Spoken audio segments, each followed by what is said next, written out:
Your dog sits perfectly in the kitchen. Every single time. You say the word, they drop like a stone. You're proud, you think we've got this. Then you step into the backyard.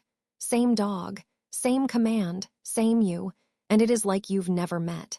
They're sniffing the fence line, orbiting the yard, completely checked out. You say their name and they glance at you once, then go back to the grass. That moment right there, that's not your dog being stubborn. That's not a training failure. It's a concept most trainers forget to explain. And once you understand it, everything changes. If you've ever felt that sinking frustration, standing in your backyard, repeating commands your dog nails inside, wondering what you are doing wrong, I want you to hear this first. You didn't break your dog. You didn't fail at training. What you are experiencing has a name, it has a clear explanation, and most importantly, it has a fix. The problem isn't your dog's attitude. The problem is something called the generalization gap, and it is one of the most misunderstood stages of the entire learning process. Trainers talk about sit and stay and recall, but far fewer talk about what happens after a dog learns something. Specifically, why they seem to completely forget it the moment the environment changes. In this video, we are going to break down exactly why your dog listens inside, but ignores you outside. We're going to get into the actual science of how dogs learn, which is genuinely fascinating and a little bit humbling. And then we are going to walk through a concrete, step-by-step protocol that will help you bridge that gap so your dog's obedience actually holds up where it matters, in the real world, not just the kitchen. This is the video I wish someone had made for every frustrated dog owner who's ever stood in their yard feeling invisible. Let us get into it. So let us start with the concept at the center of all of this. It's called stimulus control, and it sounds technical, but it is actually pretty intuitive once you see it clearly. When your dog learns a command, let us say sit, they are not learning the abstract concept of sitting on command in all places for all time. They're learning something much more specific. They're learning that when a particular sound is made by a particular person in a particular context, a particular behavior leads to a reward. That's it. That's the initial learning package. So inside your home, the full picture looks like this. Quiet background, familiar smells, familiar flooring under their paws, you standing in a familiar posture, your voice at a familiar volume. All of those things together are what your dog is actually responding to. The word sit is just one piece of a much larger environmental puzzle. Now you walk outside. Suddenly, the flooring is gone. The smells are completely different, and we are talking exponentially different because a dog's nose processes the world in a way we genuinely cannot fathom. The sounds are new. There's wind. There are birds. There might be a neighbor's presence nearby. The visual field is enormous compared to a room. And even you, smell and look slightly different to your dog in outdoor light and air. Here's the thing, your dog is not being stubborn. Their brain is doing exactly what it was built to do. Assess the environment for information and opportunity. Inside your house, your dog has learned that paying attention to you is the most interesting and rewarding game in town. Outside, the environment itself is screaming for their attention on every sensory channel simultaneously.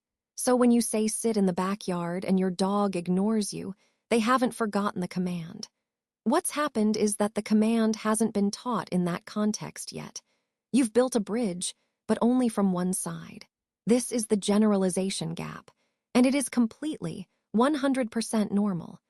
Generalization is the process of a dog learning that a behavior applies across different environments, distractions, distances, and handlers. It is a separate skill from the behavior itself. Think about that for a second. Sit is one skill. Sit in the backyard is another. Sit at the park is another. Sit when another dog walks by is another. Each of those is a distinct learning task for your dog's brain. Most training programs, the kind you find in a basic 6-week class or a simple YouTube tutorial, teach you how to get the behavior. They do not always walk you through the full process of making that behavior reliable across the real world. That's not a knock on those resources. It's just that generalization is the unsexy, unglamorous middle section of training that doesn't make for exciting highlight clips. But it is everything. So now that you understand why the gap exists, let us talk about how to actually close it. The protocol I am going to walk you through is built around 3 core principles: systematic environment progression, distraction laddering, and reinforcement rate management. Those are the technical terms. In plain language, they mean go slower than you think you need to, add difficulty in deliberate steps, and reward more generously than you think is necessary. Let us take each one. Systematic environment progression means you stop treating inside and outside like 2 options and start treating every environment like a new classroom. Your dog is not going to generalize from the kitchen to the backyard in one leap. You need to create a ladder of environments between those 2 points. Here's what that actually looks like in practice. Start in the kitchen, wherever your dog already has solid behavior. Then move to a different room in the house. Then the hallway. Then just inside the back door. Then the threshold of the door with the door open. Then just 1 step outside with you still in the doorway. Then 2 steps outside. Then the porch or the step. Then 5 feet into the yard. Then 10 feet. Then the middle of the yard. This sounds tedious. It is a little bit tedious. But here's what happens when you do this. Your dog's success rate stays high at every stage, which means their confidence stays high, which means their attention on you stays high. You are systematically teaching them that the rules they learned inside apply everywhere, step by step, in a way their brain can actually process. If you skip steps, if you go straight from the kitchen to the middle of the backyard, you are essentially asking your dog to take a calculus exam after a week of arithmetic. The knowledge base isn't there yet. And when they fail, which they will, you feel frustrated and your dog learns nothing useful. Now here's an important note on this step. At each new environment, treat it like day 1. Use a higher rate of reinforcement than you think you need. Use smaller, higher value treats. Keep sessions short. We are talking 2 to 3 minutes, not 30. You want to end before your dog's attention starts to drift, not after. The second principle is distraction laddering, and this one is about the things happening around your dog, not just where you are. Distraction laddering means you deliberately control and sequence the distractions your dog is exposed to. You do not just walk into a stimulating environment and hope for the best. You engineer the training scenario so that distractions increase gradually. Let us say you are working in the backyard. The first sessions happen when it is quiet. No neighbors, no dogs barking in the distance, no kids playing nearby. You're working at your dog's current threshold. Then, once your dog is performing reliably in that quiet backyard, you introduce 1 mild distraction at a time. Maybe that's you tossing something on the ground nearby while asking for a sit. Maybe it is training when you can faintly hear street noise. Maybe it is having someone walk through your peripheral vision in the distance. Each distraction you add is a new rung on the ladder. Your dog's job is to keep orienting to you and responding to your cues even as the world gets louder and more interesting around them. When they can do that, you add the next rung. Here's what most people do instead. They take their dog to the park after a week of indoor training and wonder why nothing works. The park is basically the top rung of the ladder. You haven't built the rungs beneath it yet. That's not failure. That's skipping the process. When you hit a point where your dog cannot perform, when they are too distracted to even look at you, that's important information. That's your dog telling you that this distraction level is beyond their current threshold. The answer is not to repeat the command louder or more firmly. The answer is to reduce the distraction, get 1 success, reward it well, and end the session. You've just found the edge of their current ability. Now you know where to build from. The third principle is reinforcement rate management, and this one trips people up constantly. Here's the pattern I see all the time. Someone works really hard in their kitchen, rewarding their dog every single time for weeks. The dog gets solid. Then they go outside, and because the dog seems to know the behavior, they start expecting the dog to work for less reward. Maybe they reward every 3rd sit instead of every sit. Maybe they stop carrying treats at all. And the behavior falls apart. and they think their dog is being difficult. But here's what's actually happening. When you move to a new environment, the difficulty level for your dog skyrockets. The cognitive load is higher. The competing reinforcers, all those smells and sounds and sights, are more powerful. So if anything, you need to increase your reinforcement rate when you change environments, not decrease it. Think of it like this. If you were asked to do something mildly challenging, you might do it for a medium reward. If you were asked to do something genuinely hard, something that required real focus and effort in an overwhelming situation, you'd want to be compensated accordingly. Your dog's brain works the same way. In a new or distracting environment, every correct response deserves a generous reward. Not forever. Once the behavior becomes reliable in that context, you can start thinning the reinforcement schedule. But in the early stages of generalization, reward richly and reward often.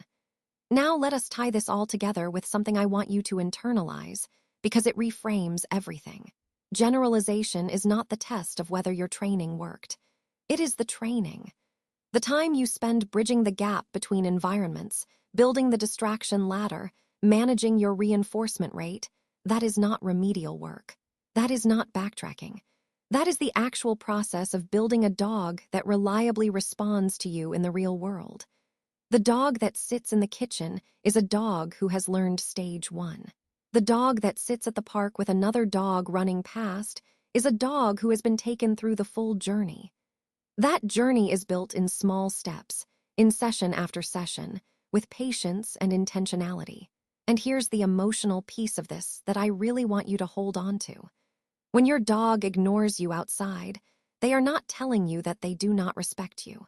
They are not telling you that you are a bad trainer or a bad owner. They are telling you that the outside world hasn't been connected to the training yet in a way that makes sense to their brain.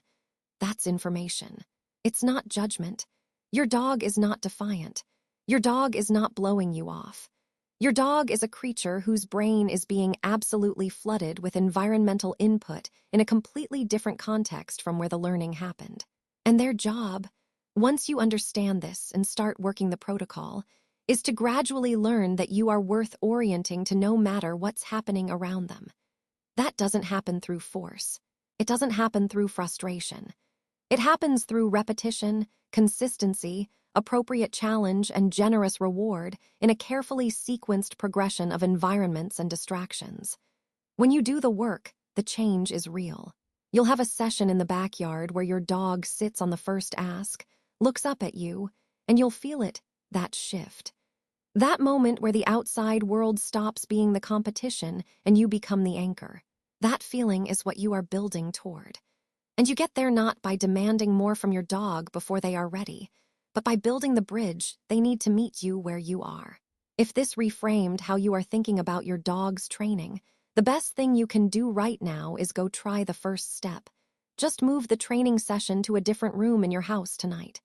Don't go outside yet. Just change the room. See what happens to your dog's response. That small shift is the beginning of the whole process. And if you've been struggling with your dog's outdoor behavior for a while, I'd encourage you to explore the other training videos on this channel, because we go deeper into distraction work, reinforcement strategy, and building real-world reliability. There's a clear path here. You're already on it. Keep going. Your dog is counting on the version of you who understands how this actually works. Thanks for watching. If you loved this video, scan the QR code on the screen right now to subscribe and join the Pawsome Life family. Give your dog a belly rub for us, and we will see you in the next video.